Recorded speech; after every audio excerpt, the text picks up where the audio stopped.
Well, we're here in Kilcooley in Bangor in North Down, and we're here because of the protocol. Basically what's happened is Northern Ireland's been annexed by the European Union. In effect, it's been taken over by the European Union. And for all the viewers in England, I've talked about this so many times, but for all the viewers in England, imagine if part of London or part of Kent or part of Wales was taken over by a foreign entity. That's what's happened in Northern Ireland, without anybody having a say in it. Our country has been taken over. There should be a border in Northern Ireland between Northern Ireland and the European Union. That border should be in the geographical place that border's always been, between Northern Ireland and the Irish Republic. But because of the threat of violence from the IRA and from Sinn Féin, what's happened is the border between the United Kingdom and the EU has been shifted into the Irish Sea. So the whole of Northern Ireland, the whole of Northern Ireland now comes under the sway of the European Union.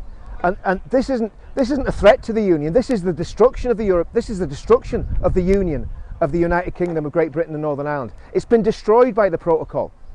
We can no longer say that we are the same as the rest of the United Kingdom. We can't get the same drugs. We can't get the same medical equipment. We can't even bring soil from Great Britain to Northern Ireland. And you see behind you, Kilcooley says no to an Irish sea border.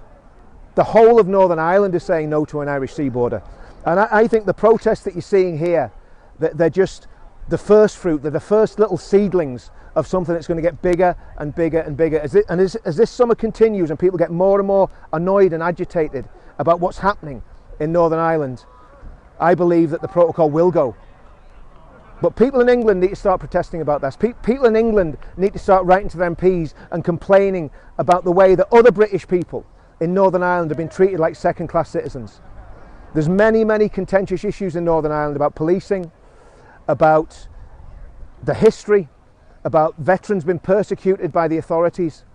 But at the moment, this is the greatest single threat to the United Kingdom that there is. And it was signed off by your Prime Minister, by the Prime Minister everybody thinks is so fantastic and has delivered Brexit. Well, Boris Johnson has not delivered Brexit because he's left part of the United Kingdom behind. We've been left behind in the European Union, left behind, literally occupied by a foreign power.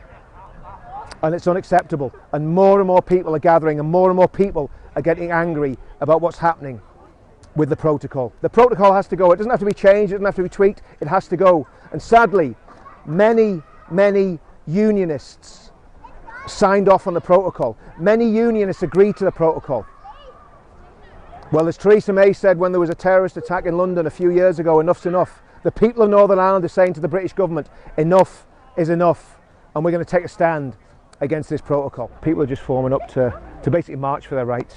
This is about human rights. Human rights of unionists, Protestant and Loyalist people have been trampled underfoot, and they've been trampled underfoot because the British government has caved in to Irish Republican threats of violence. That's why we got the protocol. And at last, the people of Northern Ireland are starting to stand up. People of Northern Ireland are the most patriotic people anywhere in the United Kingdom, without a shadow of a doubt. You'd never see this in a state in England. People parading through the town with bands, with union flags, supporting the country, and doing it for love of country. And that's what this is about. This is about love of country. And this country has been annexed by the European Union. And these men today are standing against that.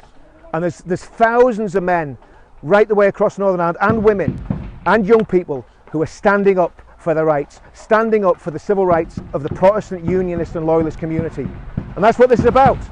It's a civil rights issue. And it's about the people of Northern Ireland standing up for what's right.